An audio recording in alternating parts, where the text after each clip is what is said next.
Oi gente, tudo bem com vocês? Sejam muito bem-vindos a mais um vídeo do canal. No vídeo de hoje eu vou mostrar pra vocês as minhas últimas leituras dos últimos meses, que é basicamente o segundo semestre, porque em agosto eu não li nada, né, por conta das mudanças que eu fiz de vida. E quem viu o vídeo lá que tá escrito Voltei, que eu lancei aqui, se eu não me engano foi em setembro, não sei, esse vídeo aqui. Eu explico, né, tudo que aconteceu, todas as mudanças que eu passei, e aí por causa desse período que aconteceu aí, eu fiquei com as leituras um pouco bagunçadas. Em agosto eu não li, em setembro eu li bem pouquinho, se não me engano foi um livro ou dois no máximo. E aí esse segundo semestre foi bem devagar nas leituras, por isso que eu vou colocar todos os lidos do semestre nesse único vídeo, porque foram poucos livros nesse semestre. Mas é sobre, entendeu? Eu não tenho que ficar se cobrando, eu não vou ficar enchendo minha cabeça com nada disso, nem você deve se você é leitor. Não fique enchendo sua cabeça por causa desse tipo de coisa, porque a gente é inconstante, a gente é movimento e a nossa vida vai nos influenciar, né? Influenciar as nossas leituras, a qualidade das leituras, a quantidade de leituras, e tudo bem, é o que somos e é o que tem pra hoje. Então, fica por aqui que eu vou falar tudinho pra vocês sobre essas últimas leituras aí, e também vou falar um pouco sobre o que estou lendo no momento, que são 2 livros que eu estou lendo no momento e que vão ser os últimos livros do ano também. Então é isso, vamos pro vídeo.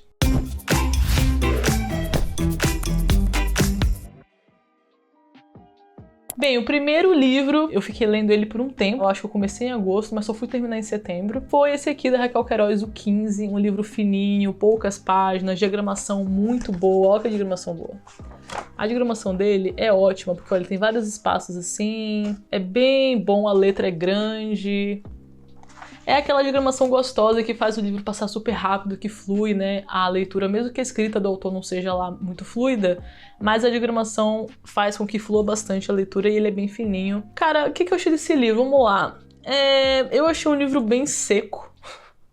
Eu não sei se foi a intenção da autora, né, porque ela vai falar aqui sobre uma grande seca, uma das maiores secas que teve no Brasil, no Ceará. Eu acho que foi na década de 40 ou foi um pouco antes, agora não tô lembrada exatamente quando foi, vou colocar aqui a data. Mas foi uma seca que teve lá histórica, que foi desoladora, muita gente morreu, muitos animais morreram, muita gente passou por muita necessidade, foram tempos muito difíceis. E a autora, quando ela, né, era criança, eu acho, adolescente, ela passou por isso, ela viu isso acontecer. Eu acho que ela não era pobre, ela veio sempre de uma família abastada. É tanto que aqui na história ela vai contar a história de duas perspectivas. A perspectiva da personagem principal, que é uma menina rica, né? E de uma família muito pobre de retirantes. E ela vai contar essas duas realidades, fazendo ali sempre um paralelo entre esses dois e algumas outras pessoas também, mas principalmente esses dois. As vidas deles se cruzam, eles se conhecem, então é bem interessante, assim, historicamente. Esse livro parece que eu li um documentário.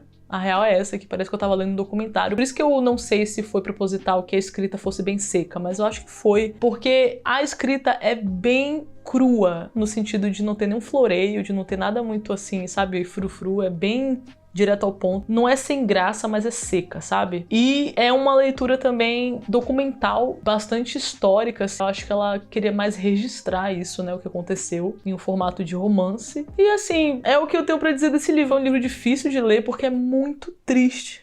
É muito triste, cara, é muito triste mesmo, assim, muito triste. Eu penei pra conseguir terminar ele, porque eu tava passando por um período em que eu tava muito ansiosa, lidando com muitas ansiedades por causa das mudanças de vida, né, que eu tava passando e tudo mais. Eu tava bem ansiosa e ele é um livro muito triste, então eu fiquei, assim, me arrastando pra ler ele, porque realmente eu não tinha vontade de voltar pra pegar ele, porque ele é muito sofrido. E assim, eu acho que isso significa que ela fez um bom trabalho documental aqui, né, um bom trabalho de um romance histórico, porque é bastante realista mesmo. É um clássico brasileiro, né? É interessante porque vai falar sobre essa história aí do Brasil, muito interessante de ter sido registrado, ainda mais na história do Nordeste, de todas essas situações de seca que aconteceram. Nossa, é muito difícil ler sobre a situação e você ficar pensando, meu Deus, cara, que sofrimento, que sofrimento. Ainda mais quando ela falava na perspectiva da família de retirantes. Nossa, misericórdia.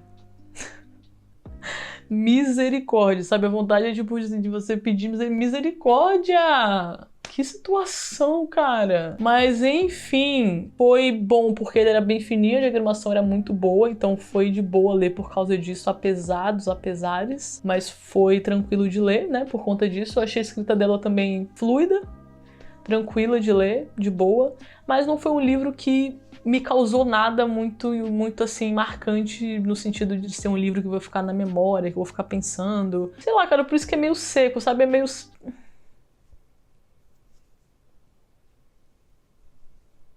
Não sei, eu nem sei, sabe, explicar. Eu acho que por questões históricas, documentais, é interessante saber também por ser um clássico brasileiro, mas não achei, assim, nada muito empolgante em sentidos de escrita dela, no livro em si. E eu acho que também nem era pra ser, né, porque o assunto é muito triste, então não sei nem se era pra ser nada disso, mas só não me empolguei em relação a ele. Sabe aquele livro que não fede nem cheira? Eu acho que é isso. É um livro que não fede nem cheira, você fica tipo... Foi legal ter lido, mas poderia não ter lido. Minha vida ia continuar a mesma. Talvez por eu ser nordestina, né? E já conhecer bastante do que ela falou aqui. Não sei se para outra pessoa de outra realidade seria uma grande novidade, algo impactante, algo que vai, né, ensinar muito. Pode ser. Mas sei lá, cara. Vai ser isso. É isso que eu tenho pra dizer sobre esse livro. O próximo livro foi O Perigo de Estar Lúcida, que eu li logo depois desse. Eu acho que, na real, eu comecei a ler esse enquanto eu tava terminando esse ainda. Esse livro aqui já tem um vídeo aqui no canal falando mais detalhadamente sobre ele, se você quiser assistir esse vídeo aqui. Esse livro, cara, ele é um livro muito interessante, porque é um livro que representa muito bem a mente humana. Ele é bagunçado, mas ao mesmo tempo ele tem uma linha de raciocínio, ele tem uma organização. Ela conseguiu aqui dar conta desse paradoxo da organização versus bagunça, da coexistência dessas duas coisas que existem dentro de nós. Ela lida com várias questões psicológicas, ela vai falar muito sobre psicologia aqui, vai falar muito sobre escrita. O público-alvo do livro são pessoas criativas, né? Pessoas, principalmente escritores, comunicadores, artistas no geral, né? Ela vai falar para essas pessoas principalmente, e ela vai fazer várias reflexões muito interessantes sobre mortalidade da vida, sobre processo, ciclo de vida, né? Ela já é uma mulher de 70 anos, se eu não me engano. Ela vai falar sobre essas questões, de como lidar com isso sendo uma pessoa assim, né, que lida também com questões psicológicas e sendo uma pessoa criativa. Então assim, se você for uma pessoa criativa, for uma pessoa artística, um comunicador, um escritor principalmente, ela vai falar principalmente sobre escritores e para escritores, porque ela é uma escritora também, né? Ela vai fazer tipo uma coach de retalhos de vários fatos sobre a vida de vários artistas e vários escritores diferentes, para falar sobre o que ela tem interesse em falar aqui, que também tem a ver com a vida dela. Então é uma autobiografia e uma biografia do arquétipo do escritor ao mesmo tempo. E além de tudo isso, porque isso é a parte bagunçada, né? Porque ela vai falar sobre tudo ao mesmo tempo. Só que além de tudo isso, ela tem assuntos que ela sempre vai voltar para esses assuntos, e também ela tem uma história de vida dela, uma história dela, assim, intrigante, que ela vai contar do início ao fim do livro e vai sempre trazer essa história pra manter a gente ali intrigado e querendo continuar a ler. Isso funcionou muito pra mim, porque eu não sou uma pessoa muito de autobiografias, não me empolgo muito. Fica chato, eu começo a ficar, tipo, entediada com autobiografia, ou biografias no geral, mas essa sacada dela foi muito interessante. Eu acho que isso prova que ela conhece a mente do artista, ela conhece a mente dessas pessoas criativas. E ela fala muito sobre essa questão, né, das pessoas criativas, da inconstância, da intensidade, da necessidade da euforia, e que leva a várias outras coisas, boas e ruins. Ela vai discorrer sobre tanta coisa aqui, mas assim, é um livro que eu achei muito importante eu ter lido esse livro agora com 29 anos, indo para os 30, passando pela crise dos 30, passando por várias mudanças de vida. Eu acho que ele foi, assim, crucial para mim. Não que tenha sido um livro que minha vida é uma vida antes ou depois dele, não, nada disso. É um livro que foi como um amigo botando a mão no meu ombro e falando: eu tô aqui, eu te entendo, eu sei que você tá passando, e toma aqui mais um pouco de informações sobre toda essa parte aí da vida que você tá passando, tudo isso aí que tá acontecendo. Vamos falar sobre isso e abordar esses assuntos aí delicados, esses assuntos que te fazem sentir medo de estar lúcida sobre eles. Então, assim, é realmente o conforto, sabe? Ele é um livro confortável, um livro de conforto mental para pessoas assim. Então eu me senti muito acolhida, me senti muito vista lendo esse livro. Eu gostei muito por causa disso, né? Outras pessoas pode ser que não consigam se identificar, eu acho que é um livro muito pessoal, porque ele realmente dá a impressão de ser muito bagunçado, e para algumas pessoas pode ser que seja entediante. Eu me identifiquei muito com a autora também. Pra pessoa que eu sou, pra pessoas, né, pra quem ela quis falar aqui sobre esses assuntos X na fase que eu tô, pra mim foi muito bom, gostei muito. Eu amei, né? Tanto que fiz um vídeo falando por que eu amei O Perigo de Estar Lúcida. E é isso, cara, eu acho que é um livro, assim, construtivo, sabe? Um livro de aprendizado, de experiências alheias. E que, sei lá... É isso. Onde vocês podem ver, eu sou ótima com resenhas, né? Por isso que não tem quase nenhuma resenha aqui no meu canal. Porque eu começo a simplesmente não saber o que dizer sobre aquilo, mas enfim. O próximo livro foi O Homem Cordial, que eu comecei a ler. Foi o primeiro livro do desafio Fases da Leitura, esse desafio aqui que eu lancei lá no Instagram.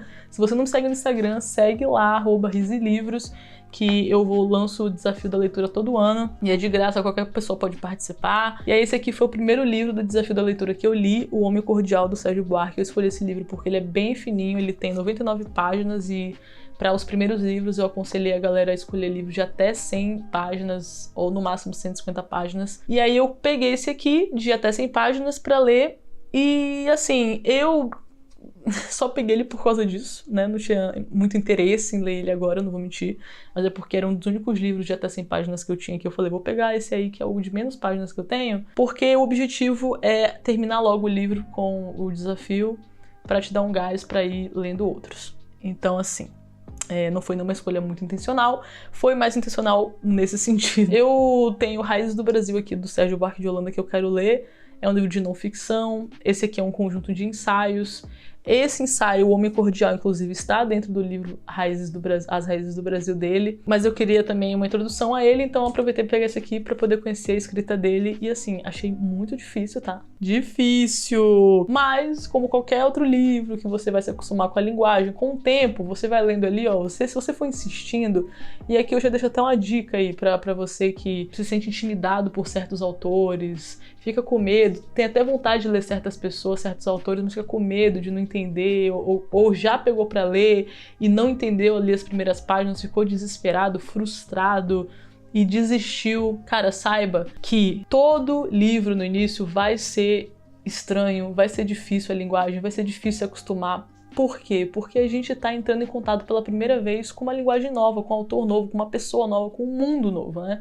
Então, sempre vai ser estranho o início, sempre. Tem alguns que vai ser uma escrita realmente mais difícil do que outras. Existe isso, existe sim pessoas que têm uma escrita mais difícil de você conseguir entender, mas não é difícil porque você não vai conseguir entender, porque a pessoa é mais inteligente ou é isso ou aquilo. É mais difícil às vezes porque não é muito comum de você ler, sabe? Não é muito semelhante a nada que você conhece. Quanto mais diferente do que você conhece, mais difícil vai ser, justamente porque você não tem referência para poder comparar, e aí vai ser difícil mesmo, ter que construir a referência do zero. Então é por isso, entendeu? Não fica se frustrando e se intimidando achando que você não tem capacidade de entender. É só porque você não conhece. Quanto mais você for lendo, você vai conhecendo, vai se familiarizando e vai ficar menos difícil, vai ficar mais fácil, você vai conseguir uma hora fluir na leitura, e foi o que aconteceu aqui. No início eu achei bem difícil a escrita dele, bem difícil mesmo, eu fiquei, meu Deus, que isso, cara? Calma, moço. Você é só um ser humano, fale normal. No segundo ensaio já começou a ficar mais tranquilo. Mas a impressão que eu tive também é que o assunto era mais complicadinho, que ele tava falando no primeiro ensaio sobre análises políticas, Brasil Império, a transição de monarquia para Brasil Império, ele vai falar sobre várias coisas ali. Eu também não achei tão interessante assim, apesar de eu gostar muito de história. Mas fala muitas coisas interessantes. Eu acho que vale muito a pena. É um cara muito inteligente, que tem muito a oferecer, né, pelo que eu percebi aqui, e eu amei um ensaio dele sobre poesia e crítica. Amei, cara. Eu achei que ele falou umas coisas que fizeram muito sentido e que eu não tinha visto ninguém falar ainda. Esse aqui, ó, poesia e crítica, esse ensaio, que tá inclusive todo marcado, olha isso. Todo rabiscado o livro, porque eu achei muito legal as coisas que ele trouxe sobre o ato de escrever, mas o ato de consumir, de ler e de criticar, e os paralelos com isso, e o fato de que pessoas que também leem, pessoas que criticam, que leem, também são criativas, também estão contribuindo de forma criativa para aquela obra. Várias coisas assim, bem legais, bem interessantes, que eu vejo pouca gente falando, mas que eu acho muito válido, e ele abordou aqui de forma assim incrível, maravilhosa. Por mais que seja fino, não li tão rápido, também porque eu tava lendo nas páginas do desafio, né, nas páginas que tinha que ler todo dia do desafio, que variava entre poucas páginas e mais páginas, então não tinha como eu ler muito também. Só que foi bom, cara, foi bom demais eu ter lido assim, aos poucos, e variando o número de páginas a cada fase ali da leitura que a gente tava, porque eu acho que se não fosse assim eu teria cansado desse livro e poderia ter abandonado ele.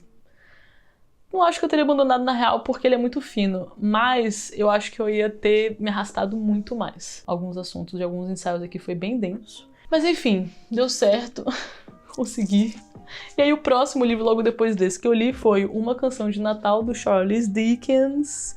Esse livrinho aqui, que eu escolhi ler ele depois, porque ele também é bem fininho, mas também porque é temático de Natal, eu comecei a ler ele em dezembro, então foi ótimo, porque eu queria uma coisa temática que estivesse na vibe de Natal, e porque ele é um super clássico, todo mundo sempre fala desse livro, e eu fiquei pensando, pô, eu tenho que ler. O Charles Dickens é um autor que eu me interesso muito, eu gostei muito de Grandes Esperanças que eu li dele.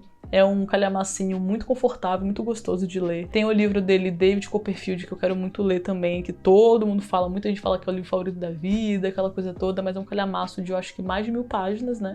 Então não sei quando eu vou parar pra ler, mas preciso, porque eu amei a escrita dele, Ele realmente é aquela escrita, assim, de um escritor habilidosíssimo, sabe? Que você dá gosto de ler. E aí, o que acontece? Comecei a ler esse aqui.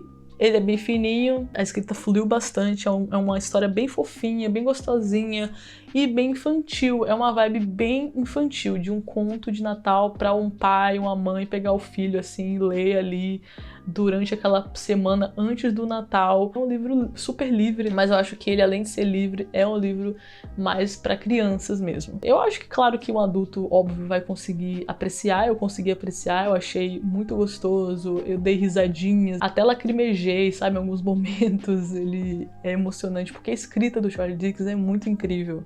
Então ele te envolve, assim, de uma forma... Ele mexe com a gente, assim, a escrita dele é muito fantástica. É bem aquela vibe Milagre de Natal mesmo, uma coisa pra construir princípios e virtudes, falar sobre coisas que importam, as coisas boas, contar ali a história de uma pessoa que passa por uma jornada de transformação de vida, de entender o espírito do Natal, aquela coisa toda.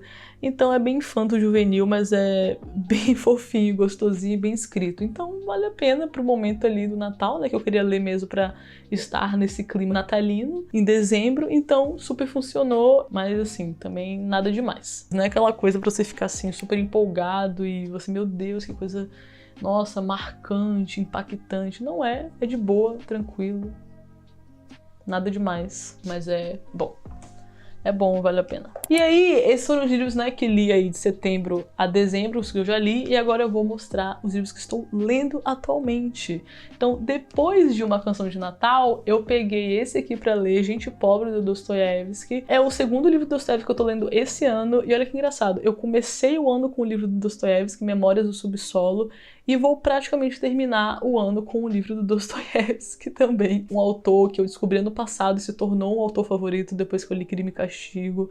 Crime e Castigo foi o meu livro top 1 do ano passado. Então eu fiquei apaixonada pelo Dostoiévski, pela escrita dele, pelo livro Crime e Castigo. Foi um livro que a minha vida é uma vida antes e depois desse livro. Foi um livro que me fez refletir sobre muita coisa, me ensinou muito. E pro momento que eu tava vivendo também, pra esse momento aí dos 20 e poucos anos, eu acho que é um livro indispensável pra quem está nos seus 20 e poucos anos, indo pros 30, eu acho que é um livro indispensável, Crime e Castigo, viu? Fantástico, fantástico, fantástico. Então eu li Memórias do Subsolo esse ano, e aí já peguei esse outro aqui pra ler, Gente Pobre, porque era um dos livros finos que eu tinha aqui. Pegar Dostoiévski pra ler é saber ter garantido que vai ser uma leitura incrível, né? No mínimo vai ser muito bom. Eu tô aqui, já passei da metade, tô caminhando pro final, falta poucas páginas pra terminar. Eu tô na página 108 e eu acho que vai até a página 170.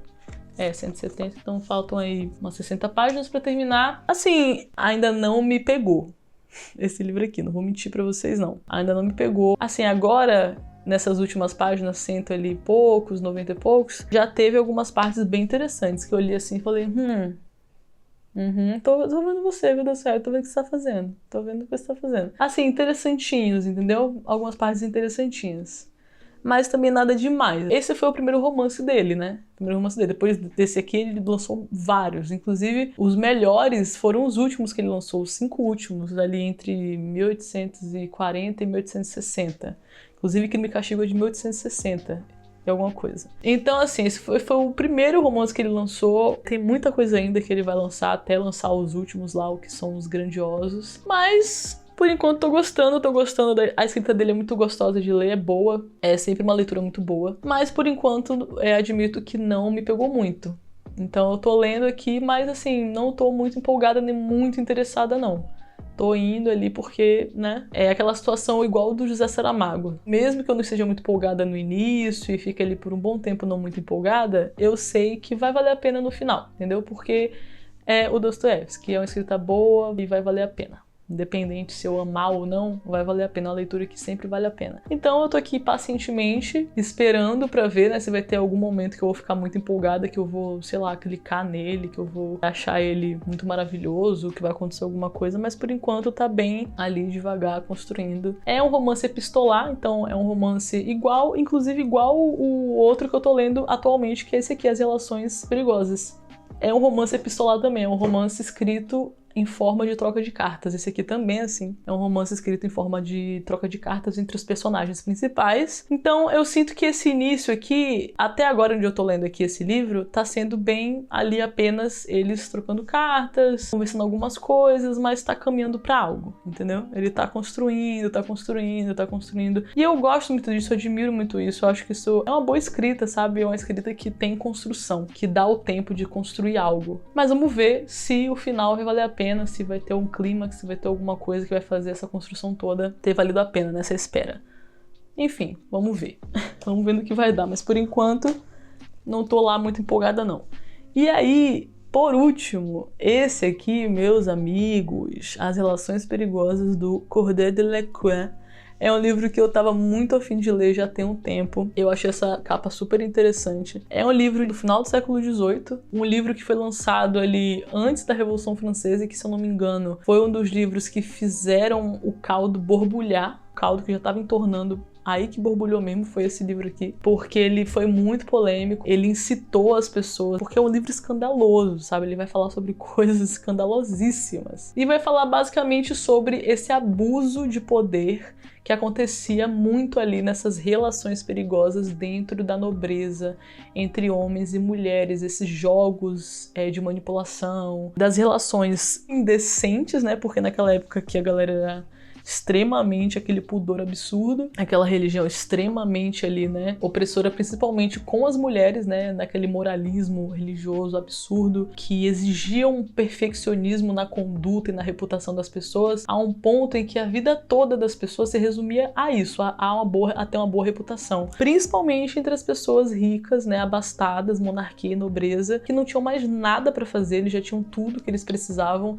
e eles só realmente tinham para se preocupar a reputação, a própria reputação deles, que era o bem mais precioso, porque se eles perdessem isso, eles perdiam muita coisa, perdiam a sociedade, perdiam os amigos, perdiam a única coisa que eles tinham, né, assim, pra se preocupar na vida, que eram as relações. Então ele vai falar muito sobre as relações de poder entre homens e mulheres, e eu tô achando muito interessante, eu não sei como é que ele vai terminar, mas por enquanto eu tô achando bem legal isso, eu tô achando bem feminista, inclusive, da parte dele, porque tem uma personagem principal aqui, que inclusive por enquanto tá sendo minha personagem favorita do ano. Eu não tenho personagens favoritos todo ano, mas esse ano eu votei, vai ser essa personagem aqui, a Marquesa de Merteuil, que assim, eu tô achando a personagem dela fantástica. Personagem favorito, gente, não quer dizer necessariamente que eu concorde com tudo que aquele personagem faz, né? É mais sobre a construção do personagem, a persona que esse autor construiu e está nos oferecendo através dessa pessoa, com suas complexidades, seus defeitos e qualidades, a profundidade do personagem, do quanto ele é interessante, quanto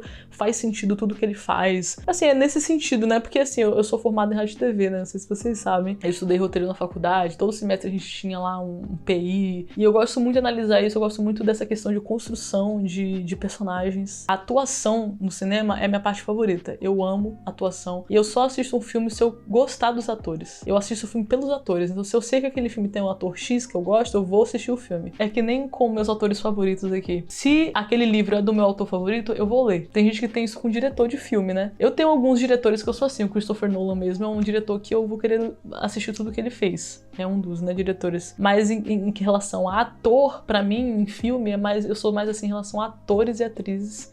Se tem aquele ator, se tem aquela atriz, eu vou querer ver todos os filmes que aquele ator fez. Todos os filmes que ele está, eu vou querer assistir. Eu sou assim com o Timothée Chalamet, por exemplo. Tirando esse último filme aí da Fantástica Fábrica de Chocolate, que eu detestei, eu amo todos os filmes que esse menino faz.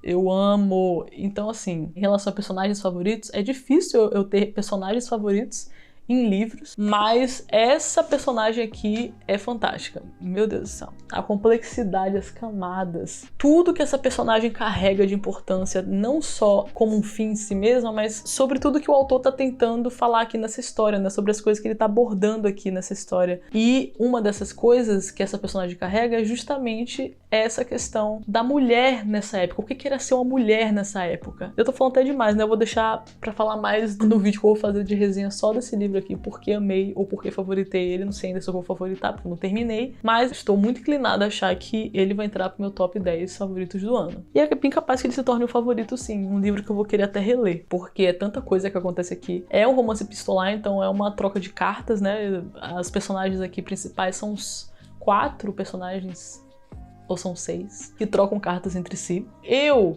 fiquei sabendo que tem um filme, né, desse livro, no Prime Video, inclusive. E aí ontem eu fui pesquisar lá, porque eu tô com tanta vontade de assistir esse filme. E aí eu falei, vou começar a assistir e depois eu termino. Eu paro onde eu parei aqui no livro, depois eu termino. E aí na Amazon Prime só tinha pra alugar. E aí eu comecei a assistir, só que eu vi que tinha que assistir em 48 horas. Eu falei, tá, então eu vou assistir o filme, já comecei, eu vou ter que terminar. E eu vou saber do final antes de terminar o livro, que tá faltando só isso aqui, o livro de 400 e poucas páginas. E aí eu assisti o filme esses dias e, nossa, cara. Mas assim, eu não tenho problema nenhum com isso, gente. Não se sintam mal por mim. Eu não tenho problema nenhum com isso. Eu amo spoiler, na verdade. Olha só. Calma. Ei. Não me julga, calma.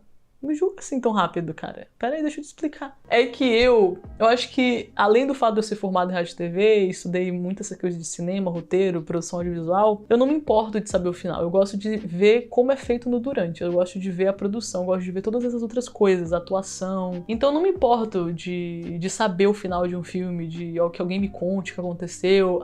Às vezes eu até prefiro, porque às vezes, se o filme me causa algum tipo de anseio, de ansiedade, de coisa assim, eu pego um ranço que eu prefiro nem ver, sabe? Mas se eu já souber o final, eu souber o que eu já vou esperar, eu vou ver mais pra ver como foi feito aquilo, entendeu? Então, por mais que eu não quisesse ter visto o final do filme antes de ter terminado o livro, porque tá tão boa a leitura desse livro aqui, e tá tão me prendendo tanto, tá tão intrigante, tão viciante, que eu realmente preferia não ter visto o filme antes. Mas não muda nada, não muda nada a minha experiência. A fotografia dele, é um filme bem feito.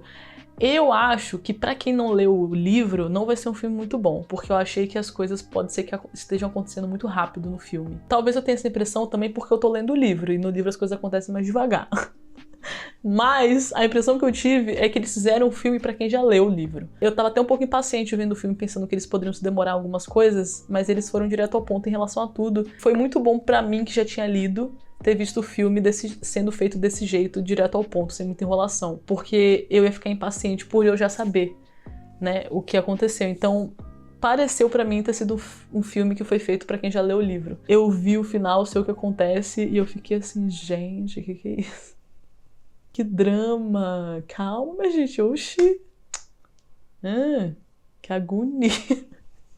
Mas assim, faz sentido, faz todo sentido que tenha acontecido dessa forma, todo sentido pra época, né, que aconteceu. Geralmente é assim que acontece nesses livros dessa época sobre essas temáticas. Então, beleza, mas eu tô muito curiosa pra saber como que o autor vai fazer o que eu vi no filme aqui, com todos os detalhes. Eu acho que vai ser um pouco diferente, eu acredito, porque eu achei essa minha personagem favorita, a Marquesa de Merteuil, eu achei no livro ela 1000 vezes mais interessante que no filme.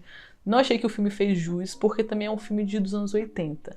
Então é aquela vibe que sempre vai colocar o homem como mocinho e vai facilmente a mulher pra um lugar de vilã, né? É aquela vibe. Entendeu? Vocês estão entendendo o que eu tô falando, né? É aquela coisa. Esses filmes de agora, mais modernos, que a mulher tem sido uma heroína, no sentido de sair de alguns estereótipos, assim, sabe? De rivalidade.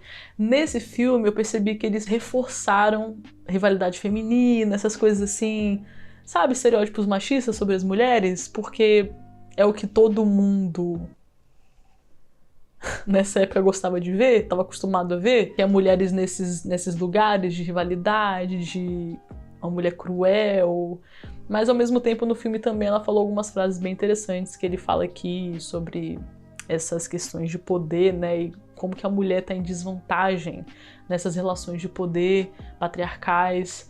Então tem também isso, mas eles pesaram mais pra deixar o cara sair como um coração puro no final, apesar de tudo, sabe? Faz um tanto de merda, mas no final ele era só mais um coração puro, que só queria ser amado. E ela era uma megera víbora sem coração, que queria destruir todas as mulheres porque tinha ciúminho. Então assim, é um filme legal, legalzinho, mais de 18 anos, tá? Pelo amor de Deus. Mas eu acho que o livro vai ser bem melhor, porque do jeito que os personagens aqui são retratados, é muito melhor. Vamos ver! Então é isso, gente. Esse foi o vídeo de hoje. Obrigado por ter assistido, obrigado por ter ficado até aqui comigo. Fica por aqui que tá vindo mais vídeo aí. Estou muito empolgada com os próximos vídeos. Estou terminando meu caderno de leituras. Tô muito empolgada, tô muito feliz. Ele tá ficando muito lindo, gente, eu juro. Eu juro que tá ficando muito lindo. Eu acho que vocês vão pirar o cabeção igual eu. Quando eu mostrar eles aqui, eu vou lançar esse vídeo provavelmente mostrando no caderno de leitura no dia 2 de janeiro. O meu vídeo de favoritos, top 10 favoritos do ano, eu vou postar dia 9 de janeiro. Vou estar viajando, então vai estar com um cenário diferente, mas é o que temos, né? E aí, semana que vem, eu vou postar um vídeo falando sobre algumas leituras que eu abandonei e falando também sobre o desafio do calhamaço do ano. Então fica por aqui, se inscreve, curte esse vídeo, que a produção aqui, ó,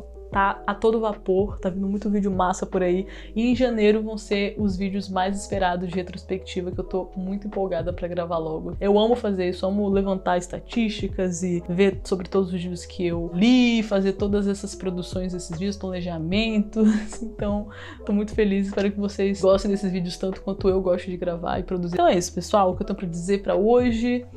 Um beijo pra vocês, fica por aqui, se inscreve, comenta, compartilha esse vídeo com quem você gostar e achar que pode gostar desse vídeo. E é isso, obrigada por tudo, um beijo e até o próximo vídeo.